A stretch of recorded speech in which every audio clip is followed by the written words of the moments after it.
guy named Daniel. Daniel? That guy out there's named Daniel. You can... Look at the way he's walking. Look at his posture. Hold on. This is important. That's the look of a man named Daniel. There he is. Okay, this is Q&A video number 2. We're gonna get, if we hit 30 minutes, 20 minutes, whenever basically I feel like stopping, answering the questions, we'll stop. But we're gonna keep going with the Q&A. So what do we got here? Well, starting off from the last one, which was homoerotic. The next one is, I'm joking, it's a woman, so it's not gay. From Ayushi3520. Hey man, this might be a weird question, but do you read any modern books? Okay, let me rephrase this better. I've seen your videos and you seem mostly into the classics. So I suppose my question is, have you read any books that have been published in the last decade, or are you into some specific genres? Because for me, I feel like it's pretty hard to get into the classics because of the language difference. Also, what book left you pondering the most? A book that had such a great impact that it left you thinking about it for hours. Also, nice content. Thank you. Modern books, no. Probably the most modern book that I've read would be Blood Meridian. Or No Country for Old Men. No Country. 2005. Oh yeah, No Country for Old Men. That's the most modern book that I've read. I would say besides that, it would have been sci-fi like Dune or Blade Runner. Not really into modern books. I go into into bookstores, and it's just a load of New York Times bestsellers. Now, I read that and I say, New York Times bestsellers. This must be a bunch of garbage. Just me. They all look like garbage, and I do judge a book by its cover. What got me into classics? Yeah, classics can be hard to get started on if you start in the wrong place. You got to start all the way back. Got to go all the way back to the Greeks. Go back to Homer. What book has left me pondering the most? Basically anything I'm reading. Nietzsche is like a big puzzle to try to figure out. Blood Meridian I still think about it all the time. There's so much in that book that there's just a lot there, you know. Any book that the reason that classics exist is because they are nearly inexhaustible. They have so much in them, you could keep returning to them and finding new things every time. Plato is an amazing example of this. I keep regurgitating this over and over again. Read Plato, read Nietzsche. These classics, you can come back to them over and over again and find new details about them. This is why they have stuck around for generations. They are the gifts to you. They are the gifts that have been passed down to you for generations, for centuries, for millennium. And to forgo experiencing them, I think you're missing out. Next question. Next is by Xander Veep. XNDR-VP5. You don't gotta get into the whole... Yeah. When it comes to literati, I'm not sure if this is just misspelled or what. When it comes to literati, such as yourself, of course, I always find myself fascinated with the simple question, who is and or your favorite writer? And I don't mean the mainstream ones, or the mainstream or the ones taught in academia. I like Albert Camus, but everyone knows about Albert Camus too. You know, I mean the obscure or niche or unknown ones that went underappreciated / recognized in their time and became forgotten in history. I recently discovered a novelist, Brice DJ Pancake, and even though someone like K. Vonnegut recognized him Kurt Vonnegut? I'm guessing probably that's what he made. Recognize him as the best and most sincere writer. You don't hear much other writers naming Brees as an influence aside from Chuck Palahniuk.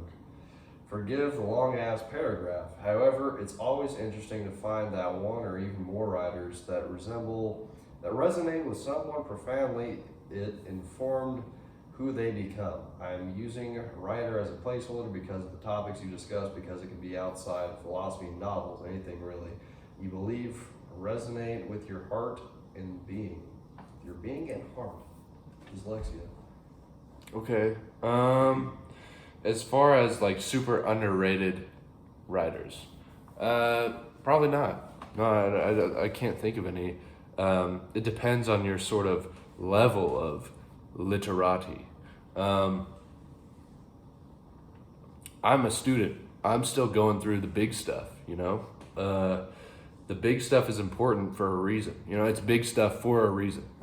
But as far as like underrated guys, you know, I'd like to look into that stuff.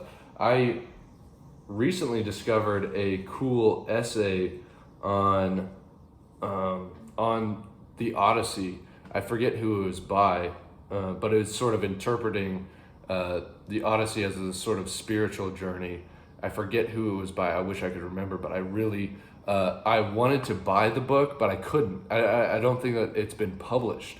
I think it was just sort of some sort of essay. I read it online, but it was something about what did they call Odysseus? The in the Latin tradition, Ulysses. It was Ulysses' journey or something like that. That would be the closest. I can't remember the guy's name. I'm sorry, but I thought that was really interesting. As far as, you know, underrated writers, Sam, do you have anything? Jack Carr. Jack Carr. Jack Carr. I'm fucking kidding. Nah. He's Cormac McCarthy. Cormac, yeah. Let's see. There's one guy, but I think he only wrote one book. He wrote This House of Sky. I forgot the guy's name. Oh, right. But that guy, Ivan Doig. Ivan That Doig. book, fantastic. Highly recommend it. Cool. Let's see, I probably have a couple other authors. The guy that wrote I'll pull it up real quick. I'm going to give everyone some book recommendations. Steve Osborne, fantastic. I'll give you an idea what kind of show I'm into. I have. Dmitry Glukovsky, fantastic. Wrote the Metro series. Oh yeah, Metro. Damn, dude. Fantastic. Okay, I need to actually read Metro. It's good. The first one, 2034. 2033? Yeah, 2033. Fantastic. Every year near the wintertime, I go back through that. Who wrote Roadside Picnic? It was the Strugatsky brothers. Was okay. Arkad and Boris. Man, Fantastic. Roadside Picnic. Read it. So good. Yeah, I need to actually finish it. I listened to the audiobook like a ways in, and it was so far incredible. I think I should, but I have a hard time listening to audiobooks. I do much better to actually read, but that I'm gonna have to buy that one. In the Distance is the by Herman Diaz. Super underrated book. Reminds me a lot of Blood Marine, as Really? far as it tells this epic adventure in America of a Swedish, or maybe he's Norwegian. They're all the same. Oh, I guess there's Samuel Chamberlain as well. Yeah, Samuel it's- Chamberlain, underrated writer. Yeah, that guy, he was a real hitter back in the day after he died. Yeah. But yeah, Herman Diaz who wrote In the Distance. Check that book out. Fantastic. If you like Blood Meridian, it's somewhat similar in the Yeah. structure of 1840s Americana journey sort of deal. Nice. Super good. Another one, Codex Seraphinianus. Oh. This is a rare book. I need to buy this book. It's really expensive though. It's like $200 for the book. I could probably find a cheaper edition, but I want a kind of a more of an original edition of it. It's a book written in a language that nobody understands. Oh, yeah. It's pretty cool. It's really it's a cool sort of artistic book. Nobody knows what it says because nobody can decipher it, and the guy that wrote it is dead. But anyways, we should probably move on. Yeah, I have a lot of authors: Jack Schaefer from Shane, Monty Walsh, Larry McMurtry, Lonesome Dove, all the other books. Fantastic writers. Anyhow, the next question is by Pedrori Biero, who asks, "Where do you stand politically? What are your favorite historic people?" Favorite historic people? I actually really like Benjamin Franklin. Okay? Seems like a pretty normie thing to say, right? But read his autobiography. I actually really enjoyed it. You know, he's got some cool stuff in there, like imitate Jesus and Socrates. Those are great things to live by. Of course, he had bodies under his front porch. But there's some funny stuff in there too. There's funny stuff in his autobiography, like with the time when his friend was staying with him with his girlfriend. He was staying with Ben in his apartment, and he let him stay with him, you know. And the guy left to go get some job opportunity, and but the girl stayed. She didn't go with because it was probably some work camp thing where you don't have women around, and so she stayed with Ben. And Ben wanted to indulge in her sort of soft body. He wanted to indulge in her sexually, and He wanted to pull his pistol out of his trousers and discharge into her soft body. Yeah, but she denied his attempts. She denied his what'd you call it? She prevented him from drawing from concealment. Yeah, and so he just kicked her out, like onto the street. He just was like, "Get out! Get out!" Yeah, Benjamin Franklin, what a guy. Yeah, he's like, "Hey, you want to have sex with me?" She was like, "What? No." And he's like, "Get the fuck out." You gotta pay rent. Yeah, which was pretty funny. He was saying he mentioned it in the autobiography as things that he regretted, but then again, the guy had bodies underneath his front porch. He had bodies under, bodies under his belt, bodies under the porch. Yeah, Looking to add to one of them.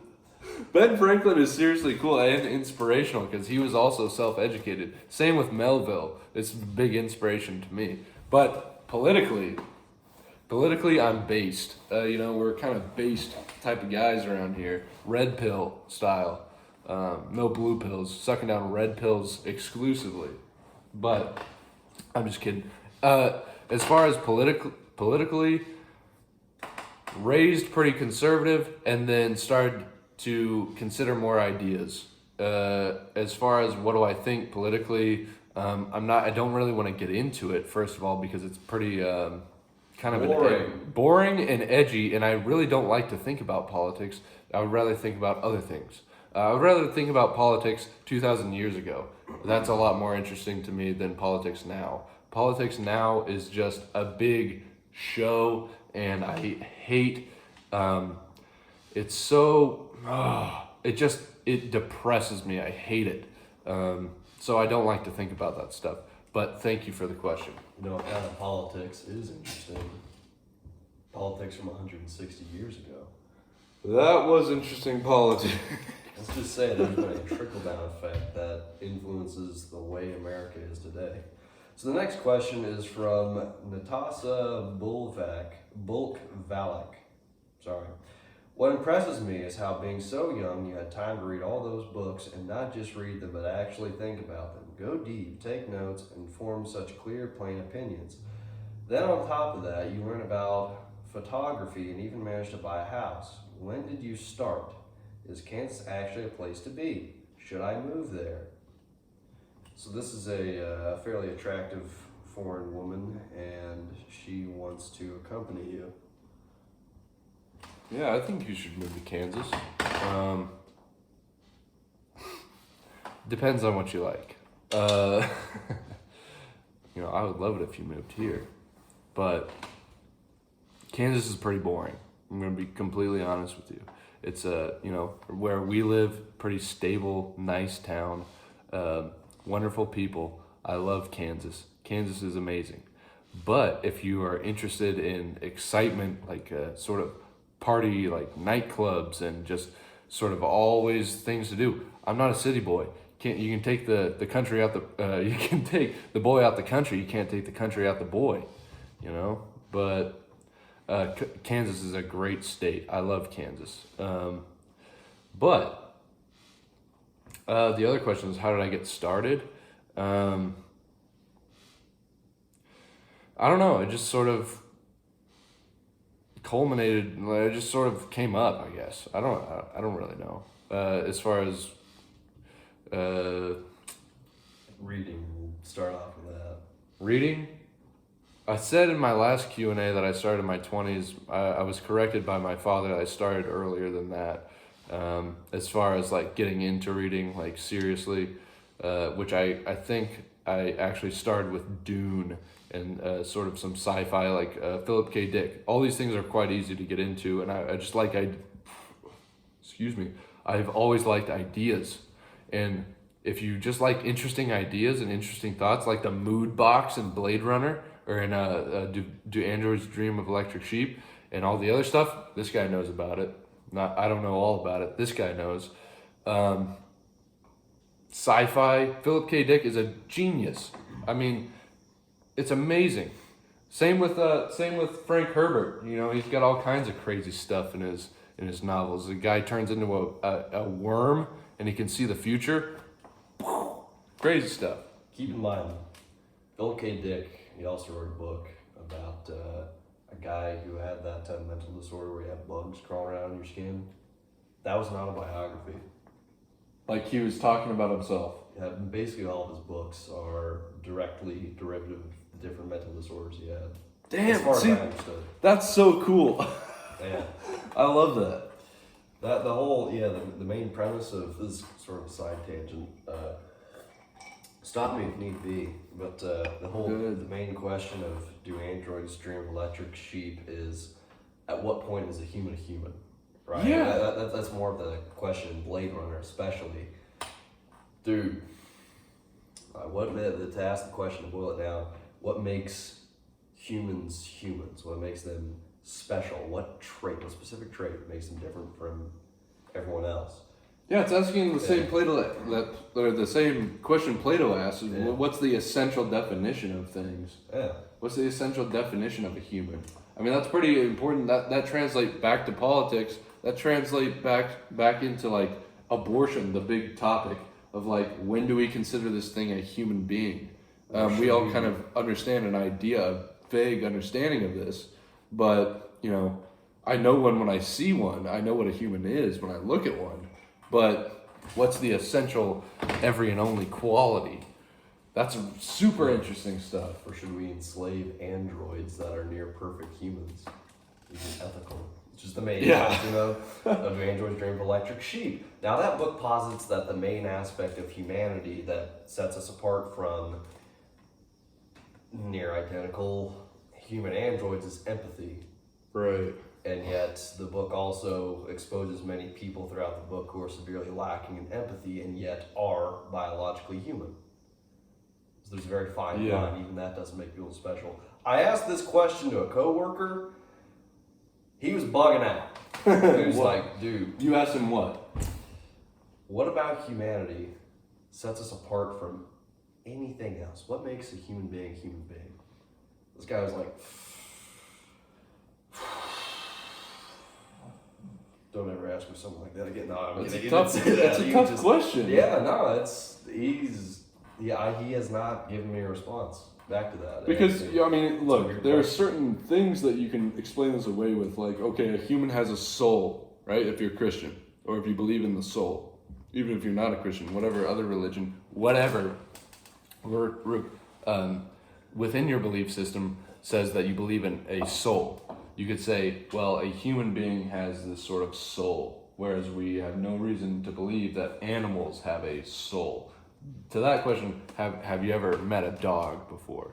I think dogs have souls. If humans have souls, why can't dogs have souls? they seem to be very similar in certain ways. They feel emotions like we do. Nearly So every single animal out there, especially with other apes, they all have the exact same traits as human beings in terms of emotional capacity. They just don't have as high of a mental intelligence capacity as human beings. yeah, You see empathetic responses. You see a desire for fashion, even, has been observed in some of the great apes, as well as religious. What looks like, what really appears to be religious rituals. that's a deep topic, but we better keep moving. So the next question is from Robert Meidler. Can you explain a little bit about how you became so smart? That's a real question, not sarcasm, as you sometimes say. Many thanks. How I became so smart.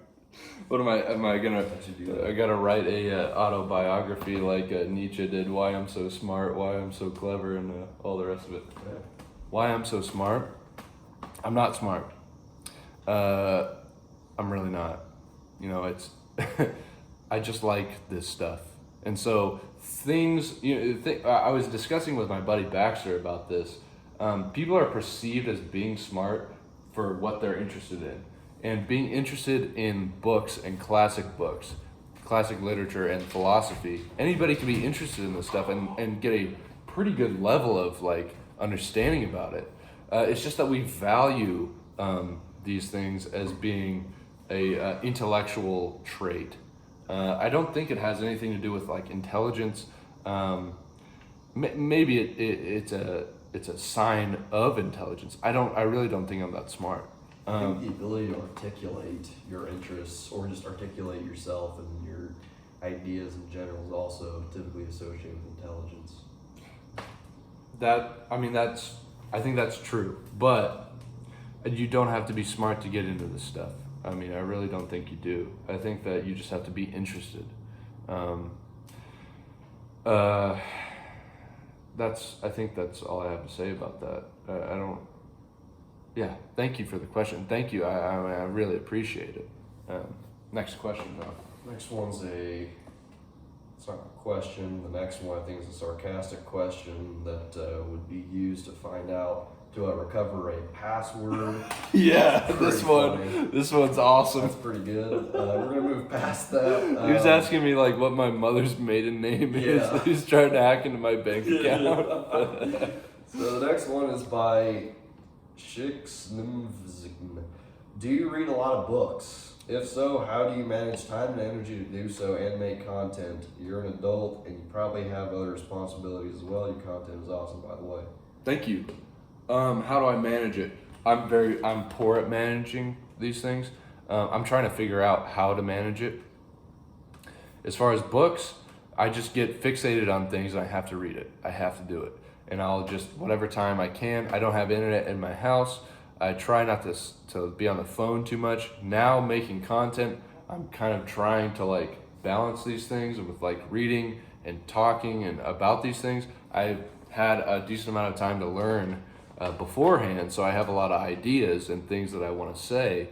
But as far as balancing these things, it's a matter of overcoming my will to do other things. But I also don't want to be super stringent on like, I have to read, I have to do this, I have to do that. These things should be natural. You will engage more when it is natural. Sort of this effort is sort of against you in a way. If you have to really try to read, you may not engage with it. I think that with anything, when it comes to like the gym, when it comes to reading anything,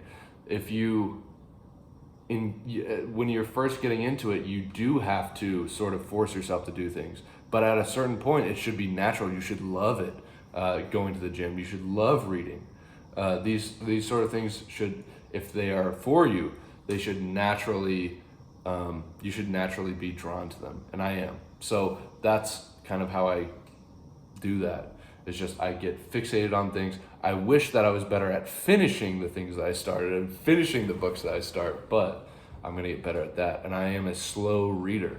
So, and I really like to think about things and actually study them instead of just sort of breezing past them. There's a level to that. You can breeze past, you can do a quick and dirty read and then go through and then really study it. This is a great way to do things too. Next question. Where did the idea / motivation to start posting these types of videos come from? Elisha Long. Elisha Long and Michael Segru. Michael poses or talks about books in such a way that is so digestible and so understandable, and he's helped me through a lot of things. And then Elisha Long, his sort of format of videos where it's just raw, it's just him. It cuts all the bullshit from the videos and it's just the personality. That's what I want. That's what I want. I don't want any kind of like mediation between me and what I'm putting out. That's it. On this topic, yeah. This video is sponsored by BetterHelp. Yeah, right. Pay to get counseled by a shitty counselor who doesn't give a shit about you. Do something actually useful. Smoke cigarettes. Next Listen to question. the Guts theme while lifting. Somebody commented that. That was very funny. Hey, all right, next question. Nanda, but I can't pronounce that. I'm sorry, unpronounceable. Hey, Silas, where to start with philosophy? Same for literature, and how do I get over this urgency to read everything? Oh, Read Blood Meridian. Read- Blood Meridian. yeah, Blood Meridian is great. That'll get you kind of the spark started. But if you really want to get into philosophy from the beginning, start with Homer. I've said this a million times. Start with Homer, go from there. Start with Homer, read Plato, Aristotle, and then keep going. Go to Kant, really, I've read so much out of order, and it would have helped me so much to read in order, and so I'm sort of having to backtrack and like find things out after the fact. It would help you to start from the beginning. What else what was the other part of that? Just How do I get over this urgency to read everything? you won't. I can't. Yeah, I have the urgency to read everything. I think that's actually a good thing. Keep that, actually. Next one. This is fun. Adventuring Time asks, what event would you go see in person in a time machine?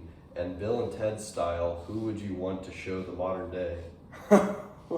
That's you. I bet you have an Yes. interesting answer. What do you have for that? For the whole show someone the modern day, dude, Stonewall Jackson. Bring him to the present and get him checked out by a psychiatrist to see if that dude really had autism or fucking Asperger's or something. Yeah. Guaranteed he'd be diagnosed within the second of walking into a building. Probably. Dude, you tell that guy, here, wait here in the reception area for a little bit, dude will hold still. That's why they call him Stonewall Jackson. You give him an order to stay put, he stays put, doesn't matter what he's doing. Yeah. Alright? So that's who I'd go see. And probably, I don't know, 1800s. Yeah, what event? Like what battle? Like Shiloh or what? Give a was it? fuck about the battles, dude. I'm gonna be honest with you, that shit's boring as hell. I like the politics and the... Okay. What would be interesting would be to go to the South. Thankfully, I'm white, so I could do this. But go to the South and visit one of the churches, like leading up to the Civil War, and listen to one of their sermons and see just how much of it was like, these Lincolnites will come into our sovereign states, take away our rights, our way of life. We have a duty given to us by the divine owned slaves and act independently of the union. You A get lot of Old of- Testament. A lot of Yeah. Old Testament You verses. get a lot of like weird stuff like, there's a reason why the mark of Cain allows us to enslave people. Whatever the hell that means. It'd be fun to ask people questions. What exactly do you think this means? What would be really cool would be to talk with John Brown. See his fight with I was in Nebraska. His last stand, essentially, where he had this big raid. There's I don't know. There's a lot of boring stuff like that. Boring to other people. I find it fascinating. But yeah, to talk with someone like John Brown or Stonewall Jackson to see just how odd that guy was. Or here's one for you. Go to the location of where Butch Cassidy and Sundance had their last stand. Figure out, did they really die there? They probably did, yes. Same with Jesse James. Yeah, I was gonna he say really Jesse shocked? James. I want to see how that went down because the one with Brad Pitt, the way that they posed that was like he almost kind of knew. Which, the guy had a ball lodged under his liver or in his abdomen somewhere for the past 16 years, which still leaked. He was in constant back pain. He had cataracts. His eyes were failing. He kept running out of money because he kept blowing it on hookers, horses, and expensive, shiny, nickel-plated guns. The guy was not going anywhere in his life, so I could buy that James knew that He knew that he was going to die. die. Also, The coward. the The I know. coward. I almost said the title wrong. I know, So I just dude. avoided saying it. The coward Robert Ford. Yeah. What's the deal with that guy? But That guy got a raw deal, dude. We'll give you $500 if you kill Jesse James. Guy got $30 oh my out of god, this whole deal and got That's- shot now in his that's- own saloon later. that's Jesus right there. You know the old bag of silver for Yeah. the betrayal. You know what that name means? What? Gift of God. Or some shit like that. I don't know. Dude, I'm trying to think of like a good. Yeah. I would be curious to go back and see what Homer was actually writing about. If Homer was writing about a real story, or whether it was all sort of poetry, like Thucydides says. Thucydides kind of gets into it a little bit and talks about sort of the real aspect of it of like, well, look, it's not that everybody just wanted to follow Agamemnon into battle. It's that he was so powerful he could have gone and and messed everybody else up, if they didn't follow him. Just realism like that. I would be curious to go back and see if there even was a Trojan War. What this stuff looked like, because the way the poets, the poets tell many lies. But I would like to know what that looked like. I would say that that's my answer. But we probably ought to wrap it up here. Do you have anything else to say? There's the obvious Jesus Yeah. question. Yeah. Which, dude, imagine trying to figure out, okay, when did this actually happen? Yeah. Historically. Yeah. The historical account of Jesus, of Christ, would be super interesting. Yeah, imagine trying to find, okay, where exactly did this happen? Which one is Jesus? Yeah. I think, practically speaking, going anywhere in time where they speak an ancient language Oh my that is God. not yours, it'd be a nightmare. Yeah, it would be a nightmare, but let's just say, within this sort of idea that we can just sort of understand everything. Oh, yeah, then, whatever. Like, find out about the culture. It's like with ancient literature, ancient culture is so. We're trying to like find out about these things secondhand because they're speaking to their own culture who understand all of it. Yeah. So to understand about what's going on would be so cool and so interesting. Anything ancient would be amazing to learn about. But we better end it here, really. We got how many more? We got a lot more, probably. Let's see. 1, 2, 3, 4, 5, 6, 7, 8, 9, 10, 11, 12, 13, 14, 15, 16, 17. 17 more. Okay, 17 more. We'll try to get to that. He's got the weekend off, so we'll make more soon. But I hope you enjoyed.